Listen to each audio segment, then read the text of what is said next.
Nós estamos entrando agora no livro de Efésios, mês de outubro. Outubro já? É isso, né? Outubro, dia 1º de outubro hoje. Livro de Efésios. E a gente vai estudar esse livro durante esse mês todo de outubro.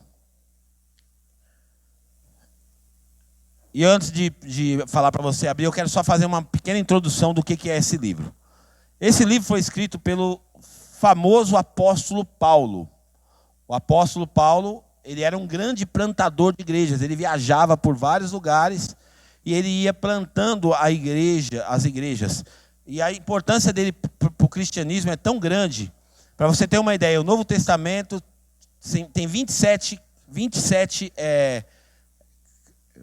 conteúdo, 27 cartas, enfim, entre os livros, 27 livros do Novo Testamento. Desses 27, 13 foram escritos pelo apóstolo Paulo com muita bagagem teológica e doutrinária para a igreja cristã. Então o apóstolo Paulo é uma figura muito importante. E ele não tinha só esse papel de teologizar a igreja, mas ele também era um missionário que fazia poderosamente a obra de Deus, viajava pregando a palavra de Deus. E a Bíblia diz, então, que ele chega nessa cidade, lá no capítulo 19 de Atos, vai mostrar isso para nós, chega na cidade de Éfeso, e ali ele fica por 2 anos, e ele tem uma presença missional muito forte. Ele fica ali naquela cidade, onde era o epicentro de adoração a vários ídolos da cultura grega. Então ele tem um desafio muito grande, ele passa 2 anos ali, evangelizando, e enfim, estabelece uma igreja poderosa naquela cidade. Depois ele vai embora, passa alguns anos, ele é preso. Ele é preso, vai para a cidade de Roma, fica preso em Roma.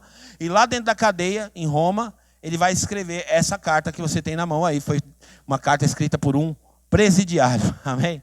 A carta foi escrita por um presidiário. Nós vamos ler agora a carta de um presidiário, alguém que está dentro de uma cadeia, está preso, não porque cometeu algum crime, não porque roubou, porque matou, mas porque pregou o evangelho, e isso incomodou as autoridades e levou Paulo então para o cárcere.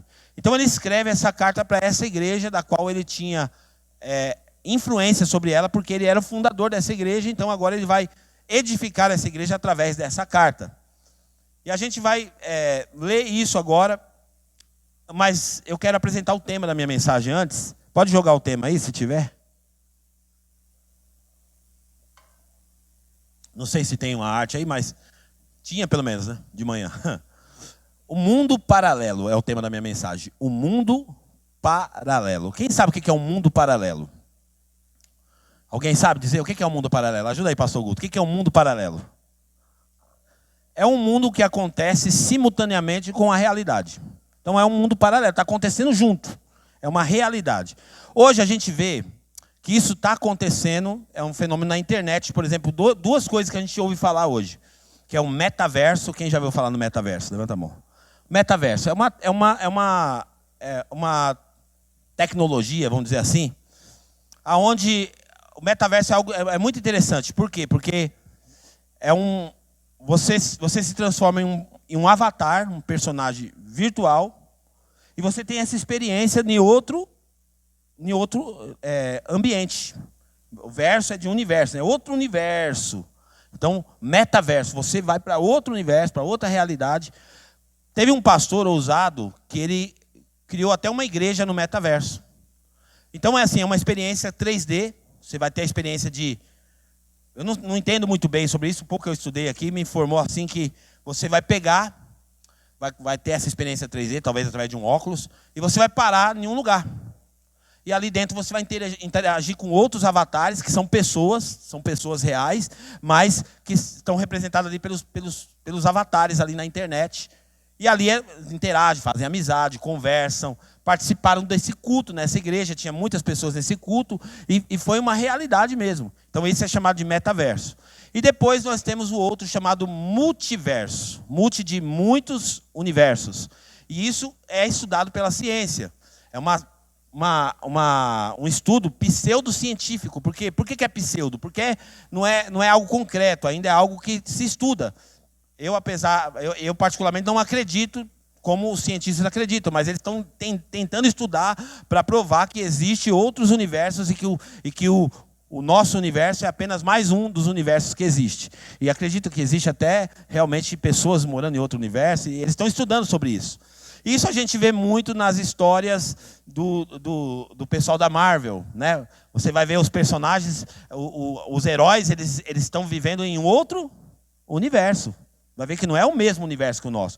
Eles estão lá no outro universo e eles saem de lá para vir aqui para o nosso universo, para salvar o mundo de alguma situação e tal. Então, isso é muito comum você ver nos filmes de ficção da Marvel. Multiverso, né? Muitos universos. Porém, eu quero hoje falar com você que eu acredito que existe um universo paralelo. Existe uma realidade paralela, e nós vamos ver na Bíblia isso hoje. Eu quero apontar isso para a gente entender. Você vai entender mais ou menos aonde que eu quero chegar com essa mensagem. Efésios capítulo 1, versículo 3. É claro que eu estou apenas sugestionando aqui o tema, mas existe uma região que não é essa região terrena que a gente se encontra, que tem coisas acontecendo lá agora. E já aconteceu coisas lá. E esse lugar é o lugar onde, de fato, nós deveríamos estar. É o que a Bíblia vai mostrar para nós. Diz assim: bendito seja o Deus e Pai do nosso Senhor Jesus Cristo, que nos... A conjugação desse verbo está na onde aqui? Está no passado. Diga assim, passado. Então presta atenção. Pega o raciocínio aqui, não deixa nada distrair você, porque é muito importante o que a gente vai ensinar aqui hoje. Então, nos abençoou. A palavra de Deus diz que algo já aconteceu numa outra realidade e que nós já fomos abençoados. Não é algo que vai acontecer ainda, não é algo que está para acontecer ainda, não é algo que está por vir ainda. Não, é algo que já aconteceu. Por isso que o texto está dizendo para nós que nos abençoou. Abençoou com o quê? Com todas as bênçãos espirituais, da onde? Nas regiões celestiais em Cristo. Então, partindo desse princípio, nós entendemos aqui pela palavra que existe uma outra realidade, existe um outro mundo, queira chamar do que você quiser, metaverso gospel, não sei o que você quer chamar. Mas existe uma outra realidade que não necessariamente é a realidade que nós estamos vivendo aqui hoje. Algo já aconteceu lá, que ainda em muitas áreas da nossa vida não está refletindo na nossa vida hoje. Se a gente for pensar realmente dentro dessa temática do metaverso, a gente podia hoje talvez fazer uma conjectura e pensar dessa forma. Hoje, o que representa de fato a realidade não é para o cristão. Não é o que você vive aqui, mas é o que aconteceu lá. Nas regiões celestiais. Existe uma região celestial que já aconteceu um fenômeno. E o primeiro fenômeno que a Bíblia vai falar é que nós já fomos abençoados com todas as bênçãos espirituais. Repita comigo assim: eu sou abençoado no meu espírito. Porque você sabia que o seu espírito é perfeito em Deus? Não sei se você tem essa consciência. Em Deus, o seu espírito é perfeito. Por isso que Jesus, tem vários textos da Bíblia que vai mostrar, mas eu gosto muito desse. Jesus vai falar assim, sobre a tentação. A carne mas o espírito está o quê? Pronto. Ele está fazendo essa dicotomia. Ele está dizendo assim, a carne é fraca, mas a realidade espiritual, o espírito é pronto. Então ele já nos abençoou, já é alguma coisa que já aconteceu, com todas as sortes de bênçãos nas regiões celestiais. Eu quero orar com você, porque a gente precisa de muito entendimento para compreender essa palavra hoje. Ela pode ser libertadora para você no nome de Jesus. Vamos orar? Senhor, eu quero fazer essa oração agora e pedir, Pai, que o nosso entendimento seja expandido agora. Que todos nós possamos tirar toda a preocupação da mente agora. A nossa mente, as preocupações da vida estão agora cativas ao Teu senhorio, Pai. E que nada venha distrair a gente, que nós possamos entender a Tua palavra e sair daqui empoderado e dinamizado pelo poder do Teu Espírito, em nome de Jesus, para a glória de Deus. Então a Bíblia vai falar para a gente sobre isso, e esse tema é muito presente aqui na carta aos Efésios. Paulo vai falar isso mais de uma vez. Por exemplo, no capítulo 2 e no versículo 6, ele vai falar de novo dessa região celestial, desse outro ambiente. Põe lá para mim, Efésios 2, 6. Deus nos ressuscitou com Cristo e com Ele nos fez o quê? Assentar. Então olha só, olha o que a Bíblia está dizendo. Que Deus nos ressuscitou com Cristo e com Cristo Ele nos faz assentar. Assentar aonde? Nas regiões celestiais em Cristo. Então, o que a Bíblia está dizendo para mim e para você? Ela está dizendo que a nossa posição em Cristo é essa. Você pode, o seu avatar está até aqui, vivendo as realidades do mundo terreno. Mas no mundo espiritual, você está assentado com Cristo nas regiões celestiais. Esse é o seu lugar. Essa é a sua posição em Cristo Jesus. Aí você fala assim, pastor, essa sua mensagem, ela me parece um pouco difícil de compreender e talvez inatingível, porque não me parece que eu estou sentado com Cristo nas regiões celestiais. O que me parece tem a ver com a vida que eu vivo aqui hoje. O meu dia a dia, o meu cotidiano. Isso é que está mais claro e evidente diante dos meus olhos. Não isso que o Senhor está ensinando pela palavra de Deus. Mas a Bíblia está dizendo para mim e para você que existe uma posição em Cristo Jesus que foi conquistada para nós, no nosso espírito. Por isso que a Bíblia fala, vocês foram abençoados com toda sorte de bênçãos espirituais, nas regiões celestiais. Nesse ambiente, você está assentado com Cristo, para viver as realidades espirituais. E por que nós não estamos vivendo as realidades espirituais? Por que muitas vezes nós nos pegamos tropeçando nas coisas que são materiais, nas coisas que são terrenas? Por quê? Nós vamos tentar entender isso. Se a nossa posição em Cristo é sentado nas regiões celestiais, por que nós não estamos vivendo baseado nessa posição em Cristo? E aí Paulo vai continuar essa carta, e eu quero que você também acompanhe aí comigo, no capítulo 1 de Efésios, no versículo 15. Porque Paulo está dentro da cadeia, ele recebe informação sobre a fé dessa igreja, ele está falando, essa igreja está caminhando em fé. E aí Paulo se alegra, fala, vocês têm fé e têm amor aí, eu estou contente com vocês. O trabalho que eu fiz com vocês foi bacana. Tem fé e tem amor nessa igreja. É isso que ele vai dizer, olha lá.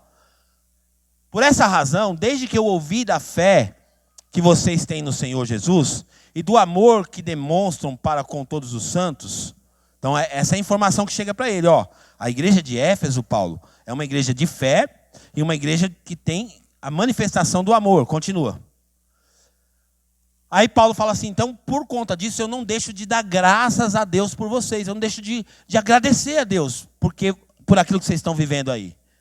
E mencionando-os nas minhas orações. Então Paulo está dizendo assim, ó, eu estou orando por vocês sempre. Eu sempre menciono vocês na minha oração para que vocês, de fato, possam viver a realidade espiritual, que é o que ele vai explicar no próximo versículo. Continue. Para que ele ora para esse povo? Ele ora para o seguinte, ó. Eu peço que o Deus de nosso Senhor Jesus Cristo, o glorioso Pai, dê a vocês. Olha a oração de Paulo. Eu peço que Deus, Pai de nosso Senhor Jesus Cristo, dê a vocês o quê? Espírito de sabedoria e de revelação. Agora, o que é revelação, gente? Revelação não é nada místico. Revelação é você transformar aquilo que está em oculto em algo que as pessoas possam ver. Por exemplo, eu lembro da época da fotografia. A maioria aqui dos jovens não vão saber, não viveram isso, mas os mais velhos vão saber. Antigamente, hoje você tem fotos instantâneas. Você tira uma foto, você já vê como você ficou na foto. Mas minha mãe sempre foi muito fotógrafa, minha mãe sempre gostou. E a minha mãe falava assim para mim, filho, vai lá na casa de coisa lá, que eu não lembro o nome, e compra para mim um filme de 36 poses. Quem lembra dos filmes de 36 poses? Amém? 36 poses. Então tinha os filmes da máquina fotográfica. E aí você colocava na máquina e você batia a foto, só que você não sabia como que aquela foto tinha ficado. Não tinha como você saber. Você batia, você olhava lá pelo buraquinho, fazia tique, e batia, tique. E aí daqui a pouco dava lá 36 poses e acabou. Você não tinha direito a bater mais foto. E aí, se você quisesse saber o que tinha naquela foto, você tinha que levar para fazer o quê? Para quê? Para revelar. E aí você entregava lá no laboratório, lá, e aí tinha que passar talvez no outro dia, ou tem lugar até que demorava mais, para você poder. Eles botavam no envelope, você trazia para casa e você descobria o que tinha na foto depois que você passava pela revelação da fotografia. A geração de hoje jamais conseguiria aguentar a ansiedade de esperar a foto ser revelada. Né? Hoje é instantâneo, tem que ser rápido. Então, revelar é isso. Então, o que a Bíblia está dizendo para mim e para você? Que Deus, e Paulo está orando para isso. Paulo está orando assim, vocês estão caminhando em fé, vocês estão caminhando em amor. Existe uma realidade espiritual. O Senhor já abençoou vocês com as bênçãos, toda sorte de bênçãos espirituais. Vocês ressuscitaram com Jesus e estão assentados com Cristo nas regiões celestiais. E agora eu oro por vocês. Para quê? Para que vocês caminhem debaixo de um espírito de revelação. Vocês precisam entender essa revelação para andar na revelação do Senhor. Então por isso que nós não estamos vivendo essa realidade. Porque para viver essa realidade nós temos que receber a revelação do Senhor. E a revelação que eu falo não é essa assim, eis que te digo, eis que eu estou falando, eis que não sei o quê. A revelação que nós estamos falando é uma revelação no seu espírito. Olha como é que isso é tão profundo que Paulo vai continuar dizendo. Continua lá em Efésios, por favor. Ele vai continuar dizendo assim, eu oro também. Para que ele vai orar? Para que os olhos do coração. Você sabia que seu coração tem olho? Eu não estou falando do órgão coração. Aqui a Bíblia vai falar, talvez aqui ela esteja falando da mente. Mas está falando assim, eu oro para que os olhos do coração de vocês sejam iluminados. Para que haja revelação, que vocês possam viver não uma vida superficial na presença de Deus, mas que vocês possam caminhar na revelação do que já aconteceu nas regiões celestiais. Esse é o grande desafio do crente. Não é viver baseado naquilo que acontece aqui, mas é viver baseado na realidade que já aconteceu lá. Então eu oro para que vocês recebam a revelação, eu oro para que vocês tenham esse espírito de sabedoria e de revelação, eu oro para que vocês tenham os olhos do coração de vocês iluminados, para que vocês possam caminhar nessa revelação, para que vocês possam caminhar nessa verdade, para que vocês sejam iluminados, a fim de que vocês conheçam. Para que Paulo está orando? Paulo está orando para esses irmãos, para que eles conheçam, por meio do Espírito de revelação, por meio do coração, com o olho aberto e iluminado, para que vocês conheçam o quê? A esperança da qual Ele os chamou. Para que você conheça o propósito, o plano de Deus para a sua vida. Para que você também conheça as riquezas da gloriosa herança.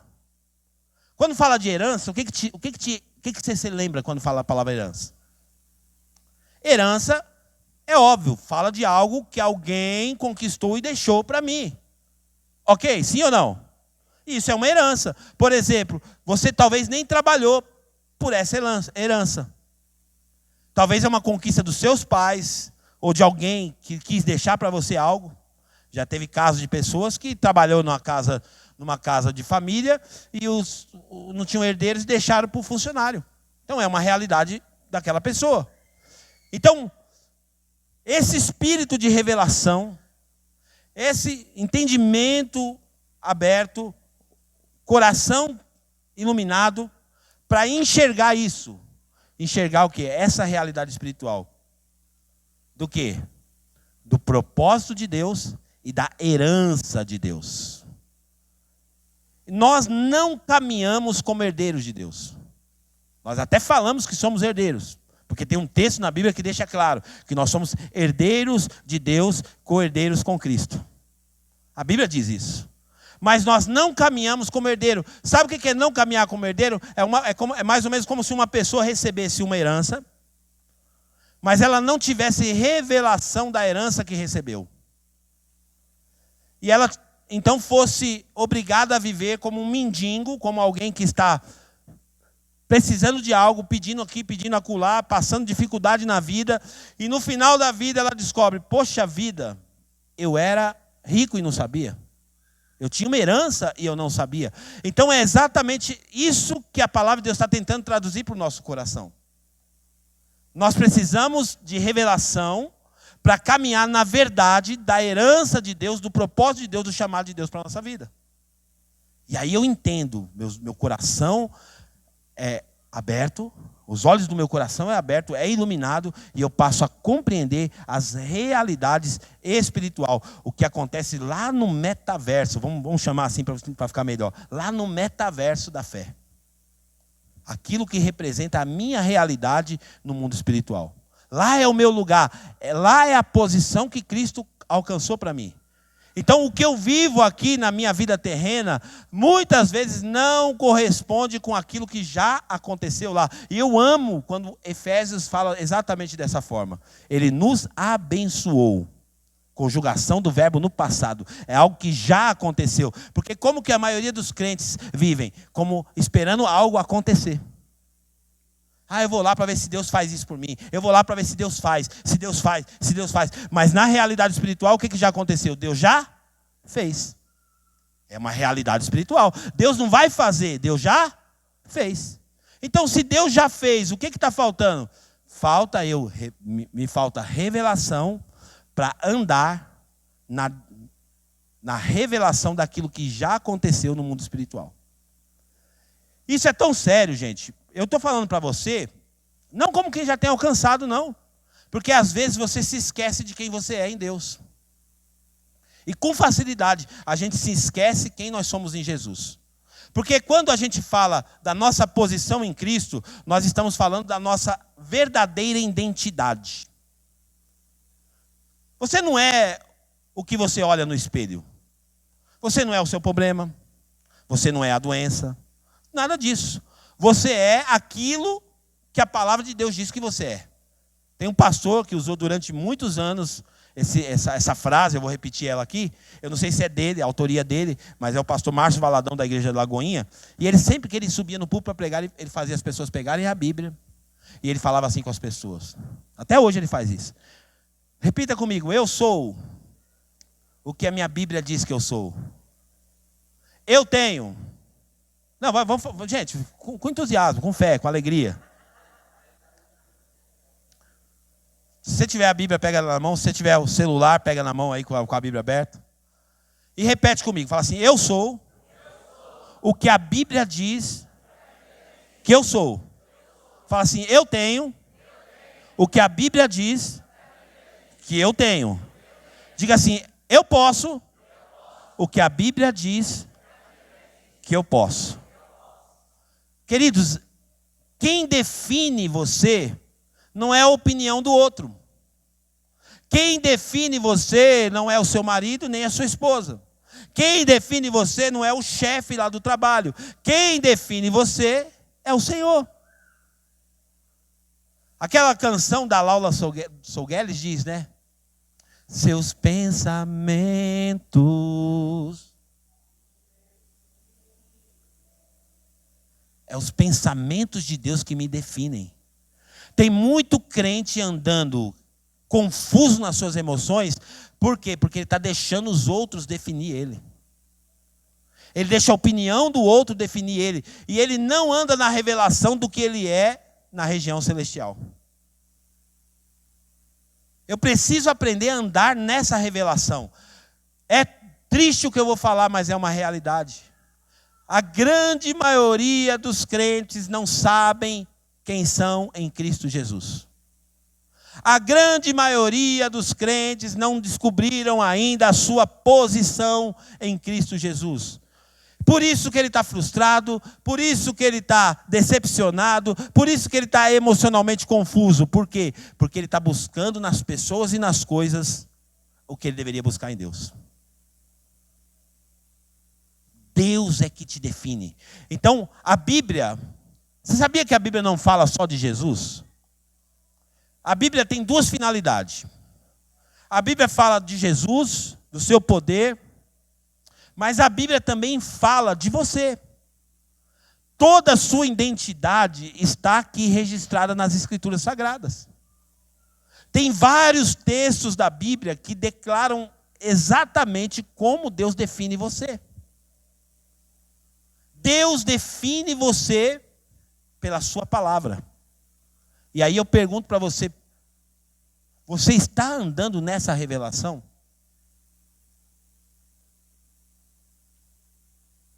A palavra de Deus diz tantas coisas a nosso respeito, mas tantas coisas. E eu não estou falando de versículos isolados, eu estou falando de versículos construídos com textos e contextos. Revelação de Deus para a nossa vida. De quem de fato nós somos nas regiões celestiais. Então qual que é o grande desafio? O grande desafio é viver a realidade espiritual no ambiente terreno. Anote essa frase se você quiser, porque ela é muito forte. Uma vez eu estava no carro com alguém, eu falei, não lembro com quem que eu falei, mas essa frase diz o seguinte: não somos seres humanos vivendo uma experiência espiritual. Não somos seres humanos vivendo uma experiência espiritual. Somos seres espirituais vivendo uma experiência humana. Essa é a nossa realidade. Nós não nascemos aqui, nós nascemos lá. É lá que define quem nós somos. E nós, como seres espirituais, vivendo essa experiência humana, devemos viver da melhor forma possível, baseado na realidade do mundo espiritual. Por exemplo, quando se trata de doença, eu sei que a doença é algo que se evidencia no corpo da gente, na vida da gente. Só que hoje nós estamos vivendo um tempo tão sensível no ambiente da fé, que os crentes já se acostumaram com a doença. E daqui a pouquinho algum crente vai ter a brilhante ideia de montar a primeira farmácia gospel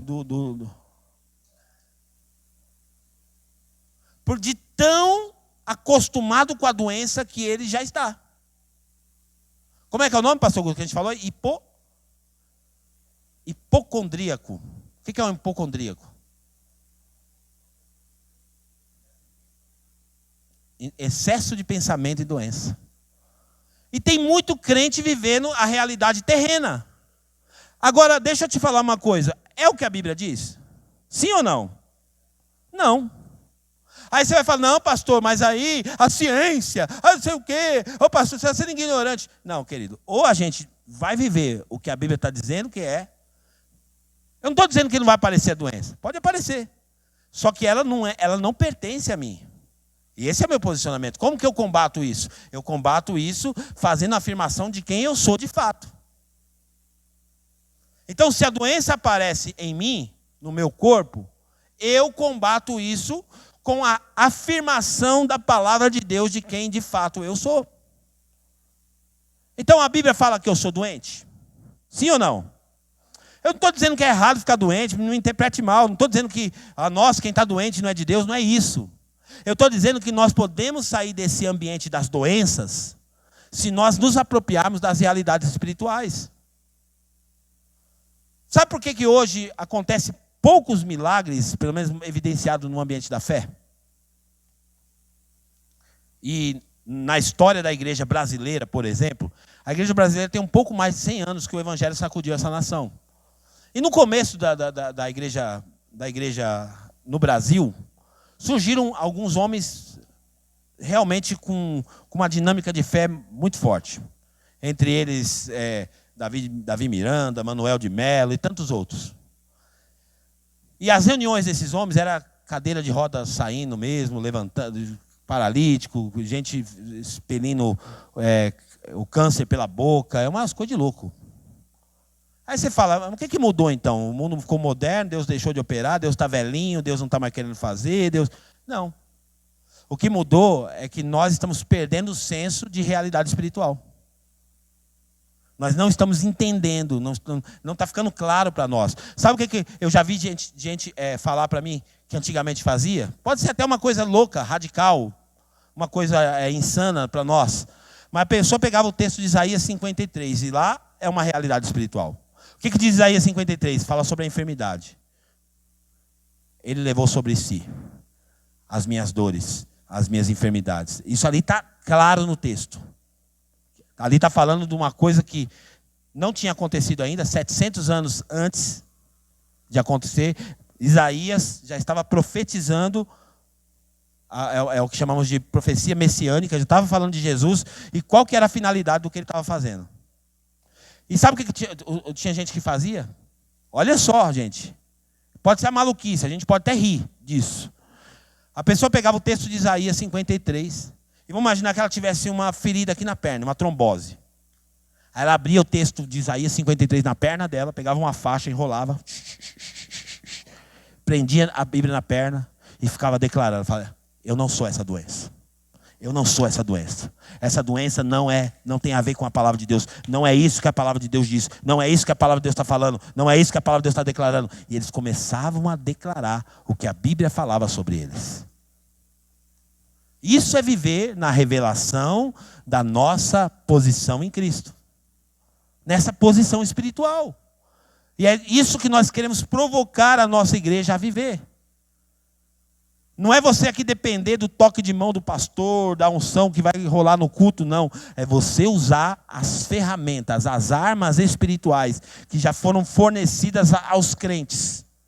Armas espirituais. Você usar essas armas para combater todas as mentiras do inferno contra a sua vida.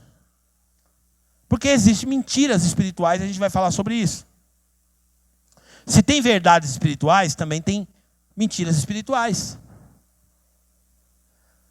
Então hoje, o crente falando para o outro, eu estou tomando esse remédio, é batata.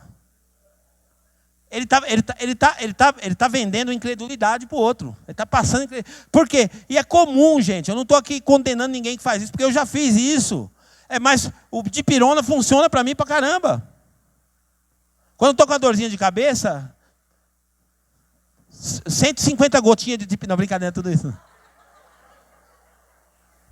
Não, eu ponho lá 50 gotas, 30 gotas, 40 gotas. Eu ponho lá, tomo e funciona. E aí a tentação que eu tenho para falar para o outro irmão que está com dor de cabeça, a tentação que eu tenho é assim, eu tenho dipirona no meu carro. Essa é a tentação que eu tenho. Então, isso, gente, que eu estou explicando para vocês, isso não acontecia na igreja, vamos falar de Brasil, na igreja oriunda de 100 anos atrás, de 70 anos atrás, não acontecia. Era radical demais, os crentes tratavam realmente a enfermidade como algo diabólico mesmo. Eu não estou dizendo que você tem que ser negligente, eu não estou dizendo isso. Mas se aparecer, como que eu combato isso, pastor? Eu combato isso não baseado na realidade terrena. Eu combato isso baseado nas realidades espirituais. Naquilo que já aconteceu no mundo espiritual. Naquilo que já foi manifesto por Jesus no mundo espiritual. Quer ver? Vamos ler um texto da Bíblia? Põe para mim, por favor. 2 Coríntios capítulo 2.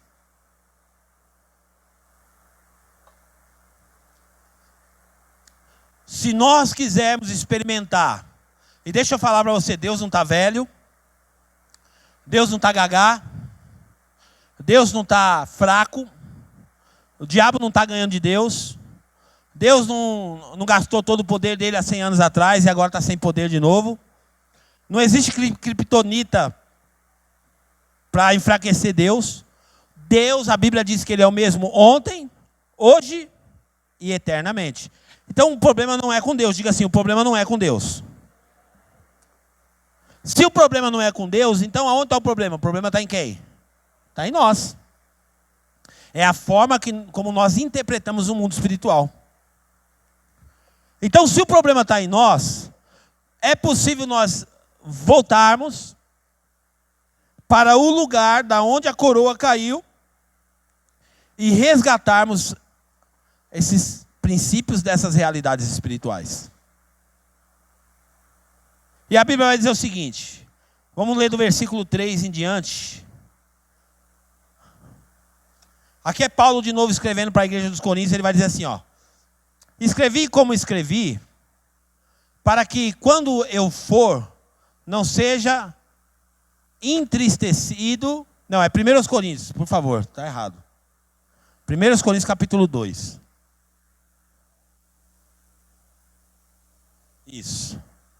Ele vai falar assim: e foi com fraqueza, temor e muito tremor que eu estive entre vocês. Minha mensagem e a minha pregação não consistiram em palavras persuasivas de sabedoria, mas em demonstração do poder do Espírito. Para que a fé que vocês têm, presta atenção nisso, para que a fé que vocês têm não se baseasse na sabedoria humana, mas no poder de Deus. Para aqui um pouquinho. Paulo está dizendo o cuidado que ele tinha de trabalhar uma fé com os seus ouvintes, com a igreja que ele tinha influência, uma fé que não fosse baseado na sabedoria humana, porque é possível você edificar uma igreja com pessoas vivendo uma fé baseada na sabedoria humana. E eu acredito que hoje a igreja brasileira está vivendo exatamente essa fase. Nós estamos sendo muito naturais, naturais demais. Essa teologia, e várias teologias que têm entrado dentro da igreja, penetrado dentro da igreja, principalmente a teologia coach, que é uma teologia humanista, ela entra dentro da igreja e humanizou demais as coisas. E agora, a fé que a gente tem é baseada na sabedoria humana. É da hora as palavras de efeito, as palavras que ativam, vai ativar você, vai destravar você e tal. Sabedoria humana. E ele vai continuar, vamos lá. Entretanto, falamos de sabedoria entre os que já têm maturidade, mas não da sabedoria desta era, ou dos poderosos dessa era, que estão sendo reduzidos a nada. Então Paulo está dizendo assim, a gente também fala de sabedoria, mas não é uma sabedoria como a sabedoria que vocês têm conhecido. Essa sabedoria é uma sabedoria proveniente de Deus. Continua. Ao contrário, falamos da sabedoria de Deus, do mistério que estava o quê? Do mistério que estava o quê? Revelação. Do mistério que estava oculto, o qual Deus pré-ordenou antes do princípio das eras para a nossa glória. Continua. Nenhum dos poderosos dessa era o entendeu, pois se tivesse entendido, não teriam crucificado o Senhor da glória. Gente, porque isso aqui é tão forte. Porque é claro que Paulo sempre está falando aqui do maior presente que o ser humano recebeu, que é a salvação. Mas com a salvação, quando nós recebemos a salvação em Cristo, a Bíblia fala assim que junto com Jesus, nós também recebemos um monte de coisas. Tem um pacote de coisas que veio junto com Jesus. Tem muita coisa. Então, não é só assim, minha meta é ser salvo. Não, tem um monte de coisa que veio junto com Jesus. E que a gente precisa aprender a andar nessa revelação, nessa realidade espiritual, para nos apropriar daquilo que Jesus já conquistou para nós. Então, ele está dizendo assim, os poderosos dessa era, eles não entenderam isso. Ou seja, eles não tinham revelação. Porque se eles tivessem revelação, eles não tinham crucificado Jesus. E toda vez, querido, que a gente apela para o que é humano, a gente crucifica Jesus, a gente está invalidando o sacrifício dele. Toda vez que a gente caminha na esfera do que é terreno, sendo que existe uma realidade espiritual, nós somos comparados àquele personagem que eu falei. Alguém que tem uma herança, mas que se comporta como quem não tem. Cristo é crucificado. Então ele fala assim, se eles tivessem entendido, não tinha crucificado Cristo. Então se a gente entende, a gente não crucifica Cristo. Se a gente entende e anda nessa revelação, a gente não vai crucificar Cristo. Continua. Todavia, como está escrito, olho nenhum viu, ouvido nenhum ouviu, mente nenhuma imaginou o que Deus preparou para aqueles que o amam. O que esse texto está dizendo para nós, gente? Ele está dizendo que para você acessar aquilo que acontece na região celestial, você não vai acessar isso com os seus sentidos humanos. Como isso, pastor? Porque ele está dizendo assim, olho não viu, ouvido não ouviu, e mente não compreendeu, não chegou na mente o que Deus tem preparado.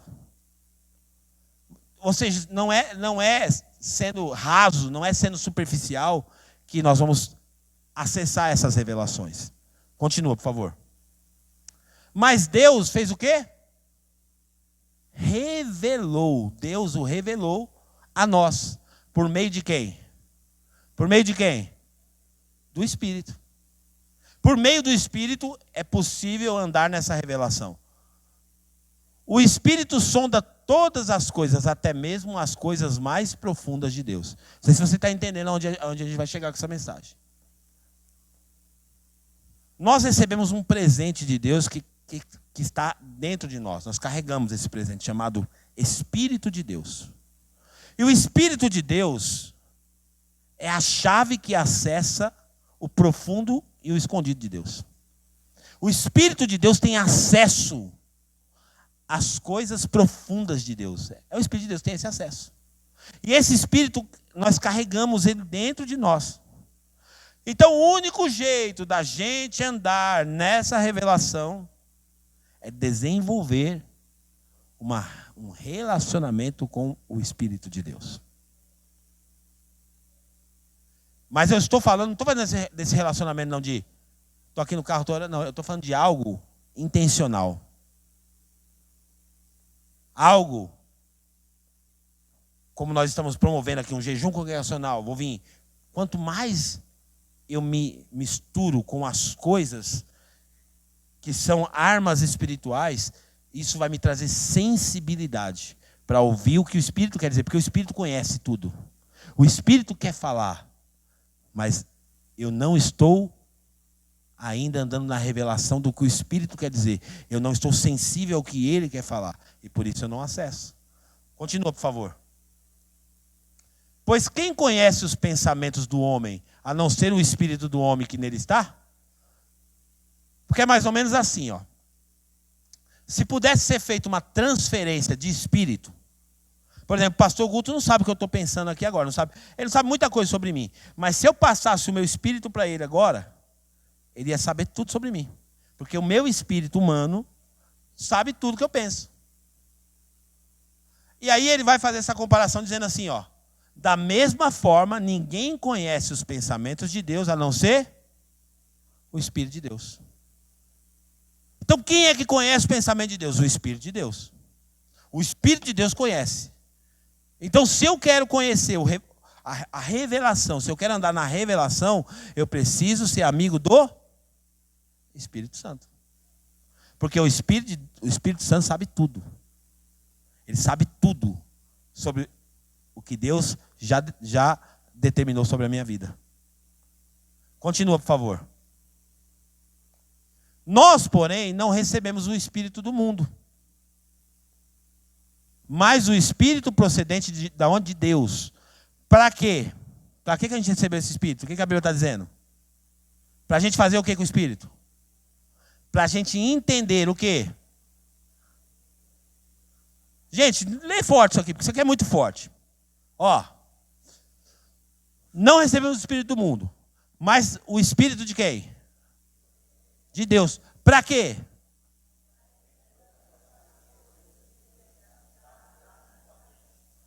Para entender, olha só, não sei se você percebeu, porque se até lá no cemitério eu tivesse falado, até o morto levantava para dar um glória.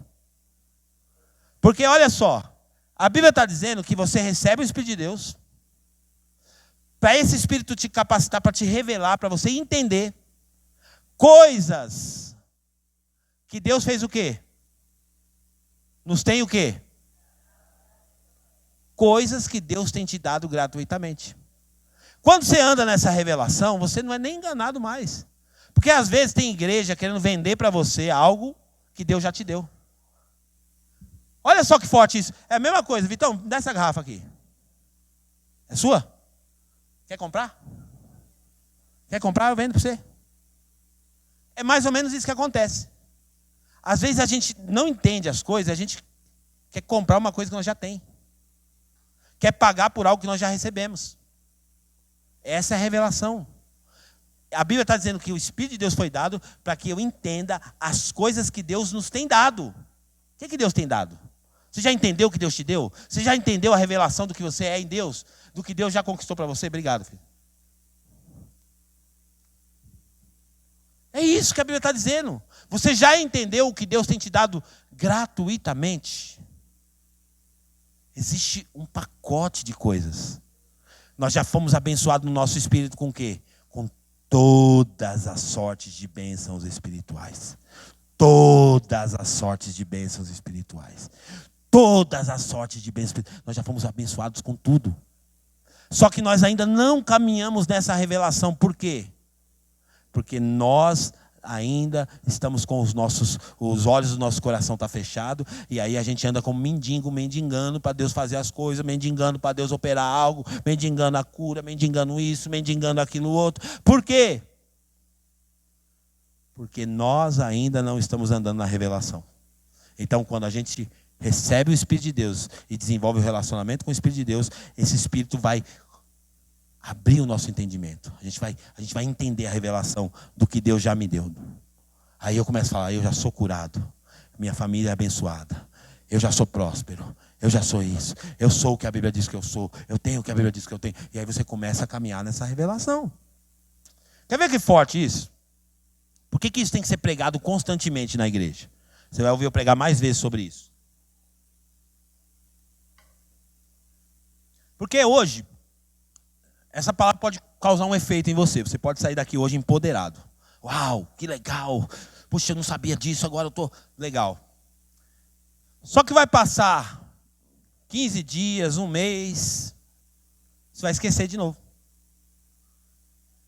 E aí você vai lá para aquele círculo vicioso, de voltar de novo lá para a filinha, para mendigar para Deus, para pedir para Deus, para não sei o quê, bebibi, bababá.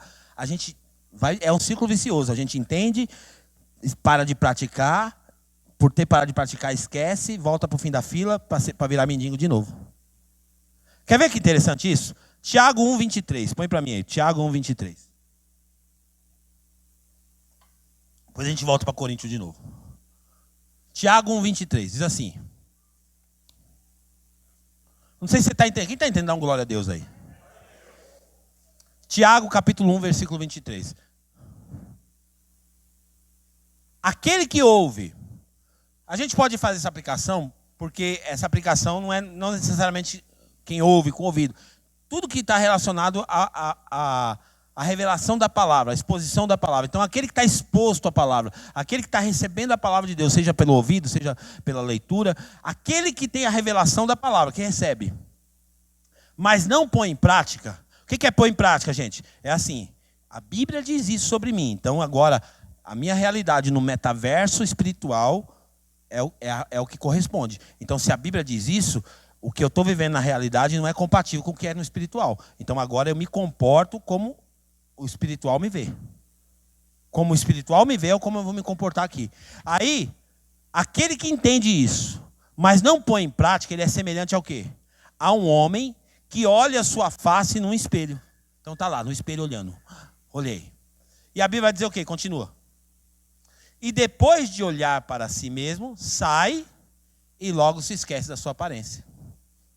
Então a Bíblia está dizendo assim, que aquele que recebe essa revelação da palavra, mas ele não põe em prática, ele não anda nessa verdade, ele se esquece. Ele se esquece do que ele viu. Ele se esquece do que ele leu, ele se esquece do que Deus falou, ele se esquece da revelação de Deus, ele se esquece. E aí ele sai da frente do espelho, o espelho é essa palavra, o espelho é a Bíblia. Ele sai da frente do espelho e se esquece. Então o tempo todo, por isso que você tem que criar mecanismos para você não se esquecer de quem você é em Deus. Olha para o seu irmão e fala assim, não se esqueça de quem você é. Você sabe quem você é? Primeiro passo, você sabe quem você é?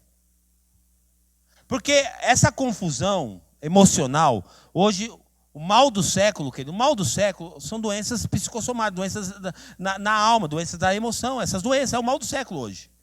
As pessoas estão meio ruins da cabeça hoje. Doença da alma, emoção confusa, bagunçada, é uma loucura. Diz que depois da pandemia, querido, uma das profissões que mais cresceram foram os psicólogos. Um monte de gente procurando psicólogo. Nada contra, amém? Tem psicólogo no nosso meio. Não quero falir sua profissão, não, de jeito nenhum. Mas o que eu estou tentando fazer você entender é o seguinte, que as doenças emocionais, elas estão intimamente ligadas à nossa falta de identidade. Intimamente ligado.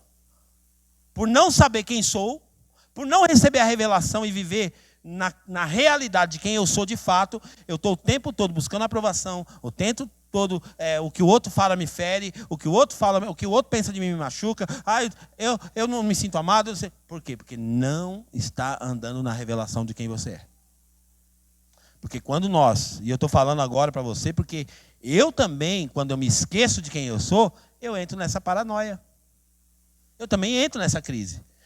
Por isso que eu tenho que sempre correr para a Bíblia. Porque eu sou o que a Bíblia diz que eu sou.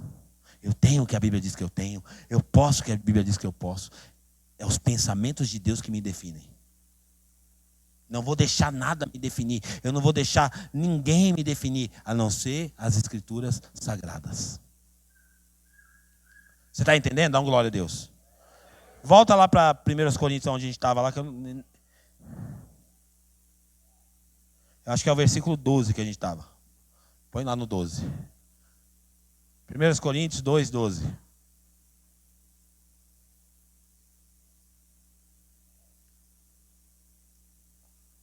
Coríntios 2, 12. Aí. Põe o 13 agora. Então aqui, você entendeu essa parte, né? Recebemos o Espírito de Deus para entender o que Deus deu para a gente gratuitamente. Eu tenho que entender o que Deus me deu. O que Deus conquistou para mim. O que Jesus me deu. Qual é a minha posição verdadeira em Jesus. Aí ele fala assim, delas também falamos, não com palavras ensinadas pela sabedoria humana, mas com palavras ensinadas pelo Espírito, interpretando verdades, o quê? Interpretando verdades espirituais. Novamente eu reforço, se a Bíblia está dizendo que tem verdades espirituais, é porque também existem mentiras espirituais. Como mentira espiritual, pastor? Porque existe uma atuação das trevas que também ocorre no mundo espiritual. Então as mentiras que o diabo te conta são mentiras espirituais. E existe sim essa influência nesse metaverso desse ser, que eu vou falar daqui a pouquinho, que fica o tempo todo jogando seta. A Bíblia fala que ele joga dardos inflamados. Sabe o que é um dardo inflamado? É um dardo igual aquele de lançar dardos mesmo, só que com fogo na ponta. Ele joga para atingir você naquilo que você ainda não tá convicto em Deus. E a Bíblia fala que só tem um jeito de apagar os dardos. Como é que é? O escudo da fé. Você vai usar o escudo da fé para apagar os dardos do maligno. Isso está em Efésios também, a gente vai chegar lá nesse ensinamento. Então, com palavras ensinadas pelo Espírito, interpretando. O Espírito de Deus vai me ajudar a interpretar as verdades espirituais, as realidades espirituais. A realidade espiritual precisa ser interpretada, para que eu possa caminhar nela. Continua. Quem não tem o Espírito, então, sem o Espírito Santo, sem chance. Sem o Espírito Santo, só na carne, no braço da carne, não vai rolar. Sem o Espírito de Deus, sem chance, você não vai acessar essas verdades. Por isso que eu falo, nós temos que desenvolver esse relacionamento com o Espírito Santo. Então, quem não tem o Espírito não aceita as coisas que vêm do Espírito de Deus. Por quê? Porque ele quer interpretar o que é espiritual na carne. Querido, de verdade, tenho falado muito com o pastor Tiago, com outros pastores amigos. Nós precisamos voltar às velhas práticas. E quando eu falo velhas práticas, não são práticas do mundo não estou falando disso. Eu estou falando as velhas práticas. A igreja precisa voltar a orar mais, a jejuar mais, a se debruçar mais na palavra de Deus. Hoje a gente está vivendo um fast food, uma loucura, rápido demais. A gente gosta das coisas rápido. É a Bíblia, no Cid Moreira, não sei o que e tal. Tudo isso é válido, acrescenta, ajuda. Mas nós precisamos voltar, porque assim, acrescenta, mas não deixa de ser um serviço meio de preguiçoso. É uma verdade. Aperta o botãozinho lá, igual o micro-ondas. Aperta lá, rapidinho esquenta o negócio. Eu quero uma pregação, vou lá no YouTube e coloco um tema. Quero uma pregação que fala sobre a cruz. Tem lá um monte. Quero uma pregação que fala sobre salvação. Um monte. E a gente está comendo pela revelação que Deus deu para o outro e a gente não está gastando tempo com Deus para ter a própria revelação. Então a gente precisa voltar para esse lugar. As armas espirituais continuam as mesmas. A Bíblia fala assim, as armas da nossa milícia são poderosas em guerra, são poderosas em Deus. Quais são as armas que nós temos?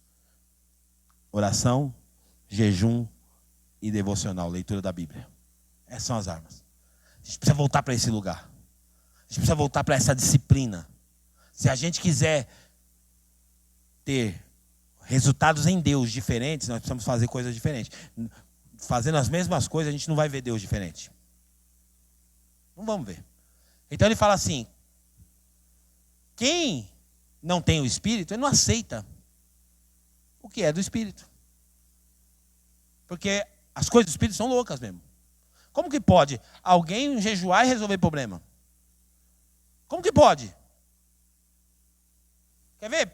Efésios 6, 12.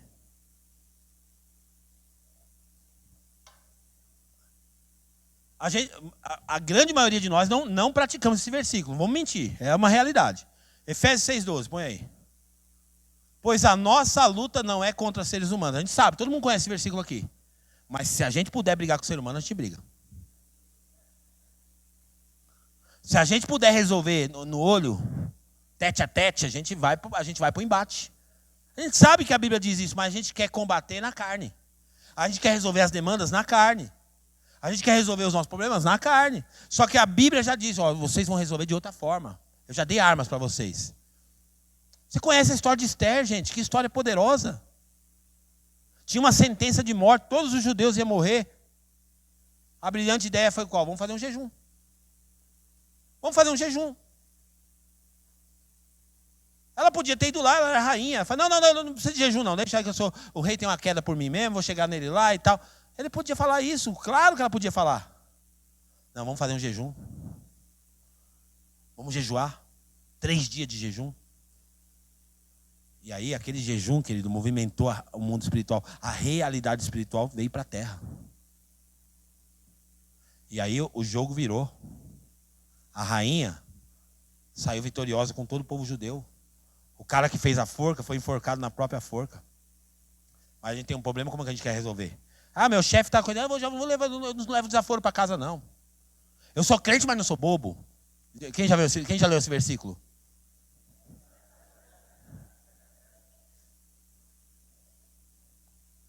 Pois é, os crentes acrescentou na Bíblia esse versículo. Eu sou crente, mas não sou bobo. Está lá em 1 Mentiras 1 e 2. Porque as pessoas estão vivendo dessa forma. Tudo na força do braço. Aí a gente vai lá e usa a nossa força para combater. Olha o que a Bíblia fala. Ó. Nossa luta não é contra seres humanos, mas é contra poderes, autoridades, contra os dominadores desse mundo de trevas, contra as forças espirituais da maldade, na onde? No metaverso, no mundo paralelo. Lá que tem a guerra. Então, se a guerra é lá que eu vou travar. O leão vai virar gato. Quando a gente vai com as armas certas, o leão vira gato. Mas às vezes a gente tenta resolver os problemas de forma... E tudo que a gente resolve no braço da carne é paliativo. Não é uma resolução completa. Mas você começa a orar. Começa a jejuar por aquela causa. Começa a colocar com paciência, confiando em Deus. Aí você vai vendo os desdobramentos que Deus vai fazendo. Aí Deus vai movimentando aqui, Deus vai movimentando ali, Deus vai fazendo aqui, Deus vai fazendo aquilo outro. E daqui a pouco quando você vai falar, uau, Deus fez. Deus pode fazer, querido. A gente precisa viver essa realidade de Deus. Deus conquistou um lugar para nós no mundo espiritual. Vamos se comportar com uma posição que Ele já conquistou para nós. Então, a nossa luta, quando a gente tiver esses embates, é na região celestial. É lá que a gente vai travar as guerras. É lá que a gente vai combater. Fazendo a afirmação de quem você é em Deus. Isso aqui não é pensamento positivo, gente. Isso aqui não é positivismo. Isso aqui não é palavra de motivação. Não tem nada a ver com isso. Isso aqui é Bíblia. Se a gente não puder declarar, não, isso aí é otimismo. Não, se a gente não puder declarar, mas não é o que eu estou vendo. Ah, mas a enfermidade está aqui, pastor, não é o que eu estou vendo. Só que nós fomos chamados não para caminhar pelo que vemos, mas para caminhar por aquilo que cremos. Essa é a realidade do crente. Realidade espiritual. Qual que é a realidade espiritual do crente? Não caminha pelo que vê, mas caminha por fé. Essa é a realidade do crente. Volta lá para mim, por favor, no 2 Coríntios.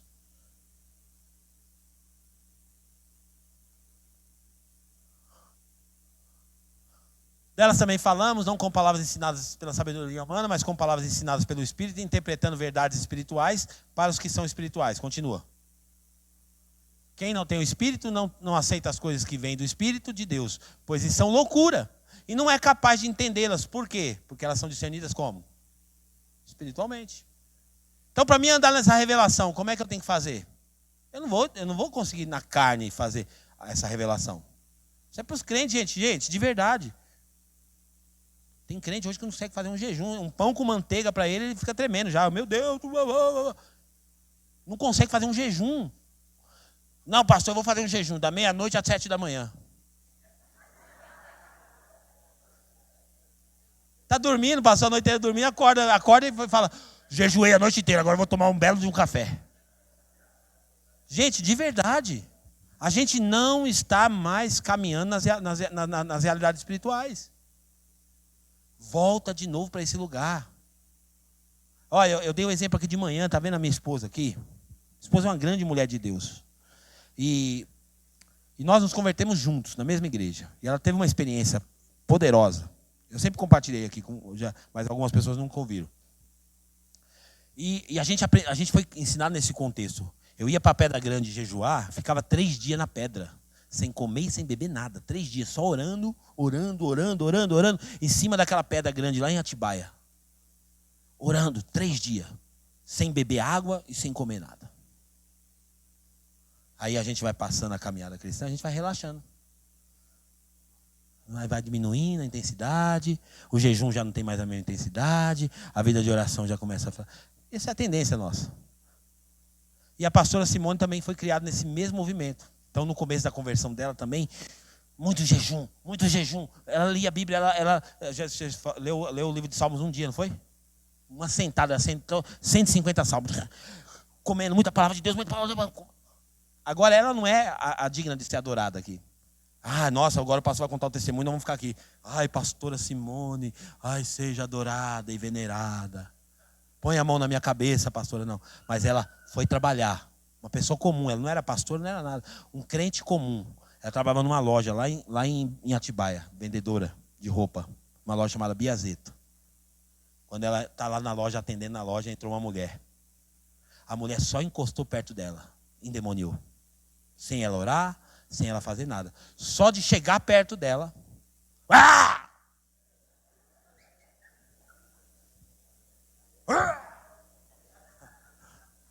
Já endemoniou, meu.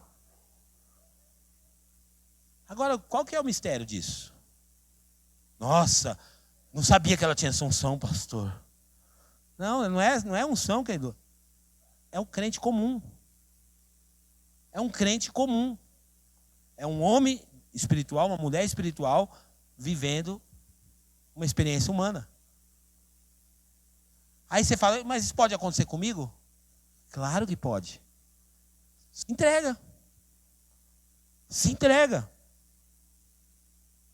Jejua, ora, busca Jesus. E você vai ser tremendamente usado por Ele também. Não tem outra saída, gente. Ou a gente sai desse comodismo de uma vida superficial, de um crente domingueiro que vem oferecer um culto meia boca para Deus no domingo. 2 horinhas de culto e se eu passar do horário aqui já ficamos no relógio. Meu Deus, não vai parar, não vai acabar. 2 horinhas de culto. E aí depois já ainda sai com o peitão estufado e diz assim, minha parte eu fiz hoje, fui para o culto. 2 horinhas de culto que ele ofereceu para Deus e ele quer que Deus rasgue o céu. Ele dá 2 horinhas para Deus e fala, e agora Deus, minha parte eu fiz. E o Senhor, cadê o Senhor? Aí Deus fala, estou aqui, vou continuar. O que você fez aí não mexeu com nada aqui. Nem movimentou o mundo espiritual. Por quê? Porque a gente está superficial. Então, comece a fazer isso. Você não depende da igreja para fazer isso. Você não depende de Pastor convocou um jejum, vamos... Não, isso é só um adicional. Mas você pode fazer isso amanhã, começar amanhã. Começa a ler tua Bíblia, começa, sabe, ter disposição. Como eu falei, estava lá jovem, 17 anos, tinha 17 ou menos? Sentou lá, 150 salmos. A gente vai ler 150 versículos e já está dormindo. Não está aguentando. Por que a gente não aguenta, gente? Porque no braço da carne, a gente quer fazer na carne.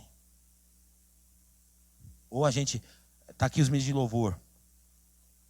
Fabiano, Lineker, Adailson. Nós vivemos um tempo na nossa comunidade, a Templo Vivo, quando era em Bragança. Uma entrega tão poderosa no Ministério de Louvor. Uma entrega tão poderosa que na hora do louvor começava a pipocar demônio dentro da igreja. A gente manifestando demônio sem ninguém orar. Por quê? Porque existia uma graça poderosa na vida dos ministros, todo mundo jejuando, orando. Eu não estou aqui dizendo que eles não fazem. Eu estou dizendo assim que a gente está muito raso. Essa geração nossa está muito rasa. E a gente fica cantando as canções. Deus, se o Senhor rasgasse o céu. Ele não vai rasgar. Não vai rasgar desse jeito. Ontem nós tivemos o dia que eu falei para a juventude. Junta aí 3, 4 jovens. Sai da escola, fala, vamos lá, vamos orar. Vamos subir no meio do mato aí para orar. Vamos fazer alguma coisa. Vamos buscar Deus. Os grandes avivamentos da história aconteceram quando pessoas se decidiram buscar a Deus. Buscar a Deus, buscar a Deus, buscar a Deus.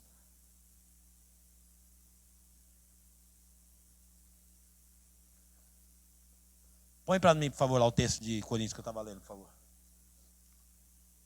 Volta o próximo, 15. Mas quem é espiritual discerne todas as coisas. O espiritual discerne todas as coisas.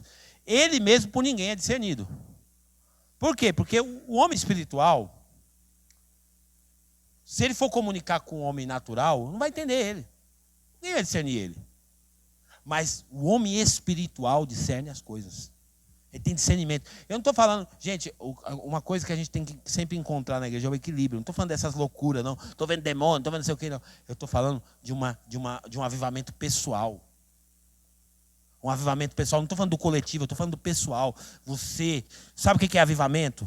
Avivamento não é grito. Avivamento não é pulo. Avivamento não é barulho. Avivamento sabe o que é? Fome e sede pelas coisas de Deus. Quer saber se você está avivado? É quando você começa a querer ler Bíblia. É quando você começa a querer jejuar. É quando você começa a querer orar. Isso, aí você descobre, eu estou avivado. Isso é avivamento. É quando há uma inclinação para as coisas de Deus. Então, não se iluda.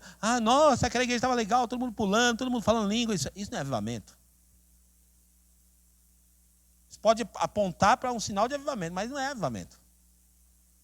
Avivamento mesmo não é o que você faz num ambiente de culto. Avivamento é quando você está incontrolavelmente falando assim, hoje eu tenho que buscar mais a Deus, hoje eu tenho que jejuar mais, hoje eu tenho que orar mais. Eu lembro que na minha juventude, e eu estou confessando para vocês, porque eu estou buscando esse avivamento. Eu já vi coisas com Deus que eu não vejo mais. Eu já vivi coisas com Deus que não acontece mais. E Deus não mudou. Deus não mudou. A Bíblia diz que Ele é o mesmo ontem, hoje e sempre. Então, se o problema não está em Deus, está em quem? Em nós. Não foi Deus que mudou, quem mudou fui eu. A minha entrega mudou, a minha dedicação mudou. Eu lembro que eu saía na rua, gente, pode me chamar de louco, mas eu saía na rua. A impressão que eu tinha é que o Espírito de Deus estava falando comigo, assim, ó. Eu saía conversando, parecia um doido na rua conversando, porque a impressão que dava que era tão palpável, tão real, que eu estava andando e conversando com Deus e ouvindo as instruções dele. A Bíblia fala assim, não extingueis o Espírito. Não apaga o Espírito. Porque o Espírito pode ser apagado na vida de alguém. Como que o Espírito é apagado? Porque a gente tem que colocar combustível, gente. Combustível. Lenha. O Antigo Testamento já sinalizava para isso. Traz a lenha. Eu trouxe a lenha para o altar. Traz a lenha. Tem que ter lenha. Se a gente quiser queimar, tem que ter lenha. dedicação. Continua, por favor. Quem conheceu a mente do Senhor para que possa instruí-lo? Nós, porém, temos a mente de Cristo.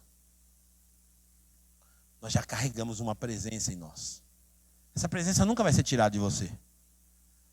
E o que difere um crente do outro? A disposição que ele tem para colocar lenha. Sabe o que acontece muitas vezes? Porque não sei se você sabe, no Antigo Testamento, a lenha, pode subir aqui, Fabi. A lenha foi colocada no altar e o sacerdote tinha uma missão. Qual que era a missão? Aquele fogo foi aceso por Deus uma única vez. Uma única vez. Deus acendeu o fogo, não foi o homem. Deus acendeu o fogo. E o que o sacerdote tinha que fazer todos os dias? Colocar lenha. E não era só colocar lenha, não. Tirar as cinzas, colocar lenha. Tinha todo um processo. E todos os dias tinha que ser colocado lenha. A Bíblia diz, o fogo arderá continuamente no altar. Nossa vida espiritual é a mesma coisa. Se a gente não colocar lenha, nós não vamos discernir as coisas de Deus. E a gente vai viver fora da realidade espiritual. Existe uma realidade lá e o eu avatar. Avatarzinho, sou um avatar. Vamos imaginar assim. Esse avatar precisa viver a realidade de lá. Por que eu posso chamar você de avatar? Claro, né? Eu não estou aqui sendo pejorativo com isso, só para você entender. Porque esse corpo aqui também não define você. A Bíblia fala que isso aqui é só uma casa. Uma casa temporal, é por um tempo. Você vai habitar nessa casa, ele vai se deteriorar. E isso aqui não vai existir mais. Mas o seu espírito permanece para sempre. O seu espírito é eterno. O seu espírito é eterno. Vamos ficar de pé nessa noite.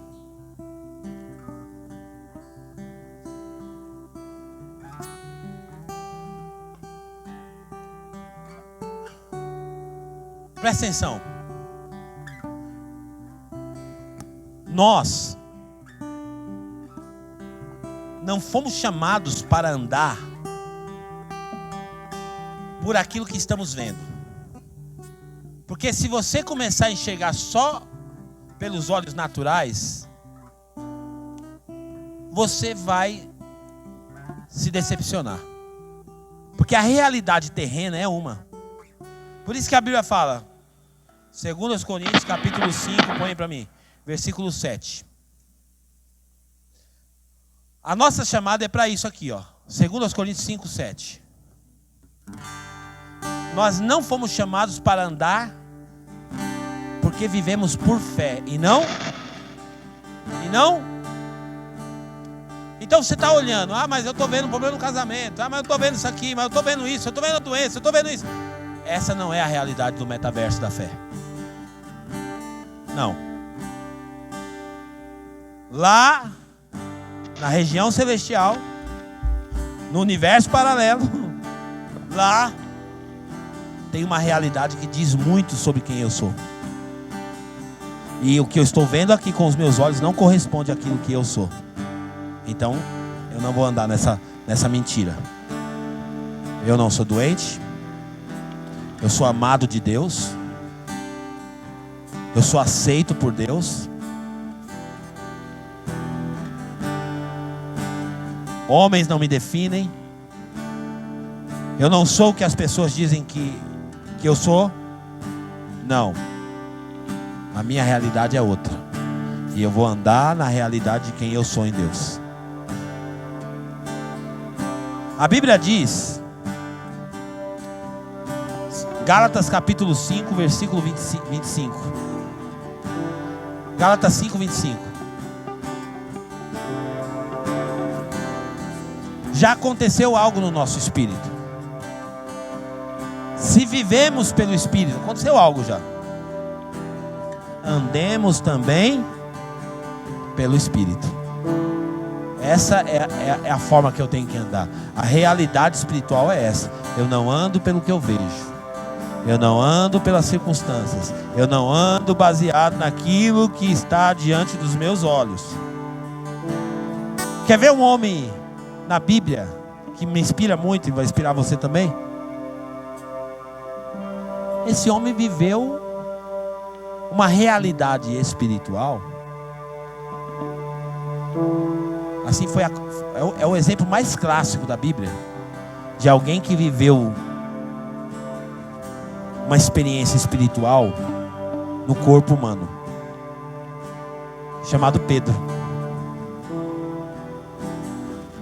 Pedro desceu do barco, andou sobre as águas. Ele não usou nenhum tipo de hipnose, alguma coisa de psicologia, não usou nada. Foi a fé. Ele falou: o meu mestre me mandou descer desse barco. E ele desafia a lei da gravidade. Ele pisa em cima de uma água. E ele anda em cima de uma água. Como quem estivesse andando em um chão, numa terra firme. Aí a gente vai pegar e vai: não, mas isso aí era para aquele tempo, isso aí. Não, querido. Se está na Bíblia, é possível. A gente vê a experiência de Moisés passando aquele povo todinho pelo Mar Vermelho. 2 paredes foram colocadas no mundo espiritual ali. As águas, eles passaram a seco. Como que pode isso? A Bíblia diz que Deus é o Deus do impossível. A região celestial é a região das impossibilidades. Se você começa a ser muito racional e fazer conta, porque a conta sua tem que fechar, 1 mais 1 é 2, e o dia que 1 mais 1 for 3, você não aceita. Não, aqui no nosso mundo terreno é, mas na matemática de Deus não. Então esteja disponível para aquilo que Deus quer fazer, e Ele pode fazer, Ele tem liberdade para fazer no nosso meio. Eu quero convidar você para a gente fazer um tempo de oração agora. Vamos orar, vamos falar com Deus. Senhor, eu quero viver essas realidades espirituais. Eu vou fazer a oração com você, a oração que Paulo fez pelos Efésios. Ele falou assim: Senhor, eu oro para que o Senhor dê espírito de sabedoria para eles e de revelação. Eu oro para que os olhos do coração deles sejam abertos, que eles sejam iluminados para compreender a posição deles em Cristo. Senhor, eu oro nessa noite, Pai, com os meus irmãos. Eu oro para que as verdades espirituais sejam uma convicção construída no espírito dos teus filhos. Senhor meu Pai, se tiver homens e mulheres hoje aqui lutando contra enfermidades, eu declaro sobre eles o que a tua palavra diz. Eles são curados. Eles são curados. A cura sobre eles. Isaías 53, Ele levou sobre si as nossas dores, as nossas enfermidades. Se tem alguém enfermo aqui, começa a fazer essas declarações. Põe a mão no local da enfermidade e declara: eu sou curado. Eu sou curado.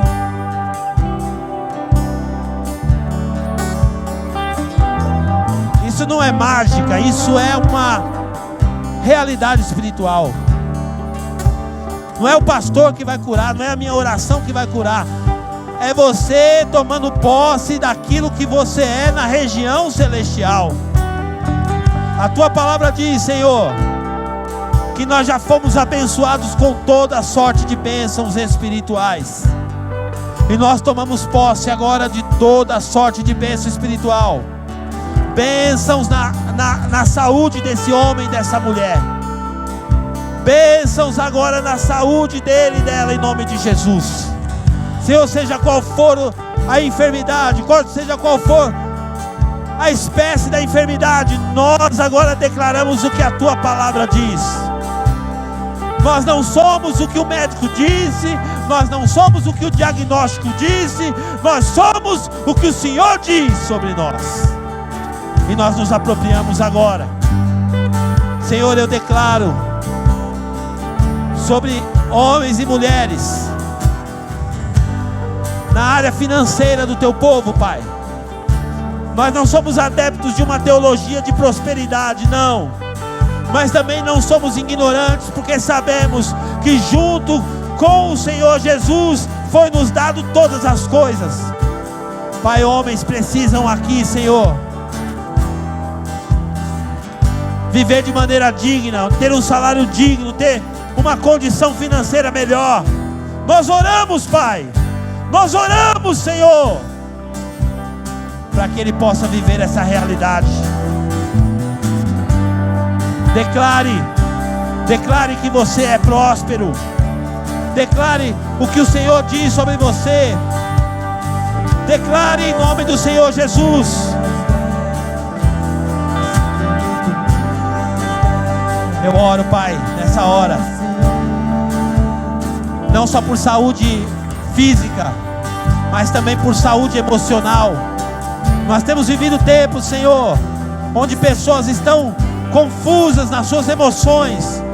Nós declaramos agora que é o Senhor que nos define. Senhor, ajusta as emoções do teu filho agora. Ajusta as emoções da tua filha agora, Senhor. Aonde houver confusão, em nome do Senhor Jesus, em nome do Senhor Jesus, não prevaleça. Nós vamos ter um tempo para adorar o Senhor, e vai declarando, vai lembrando de textos bíblicos e vai fazendo menção desses textos. Aquilo que o Senhor trazer à sua memória agora, vai fazendo declarações. Aprenda a orar a palavra agora. Ore a palavra nessa hora, em nome de Jesus, para a glória de Deus.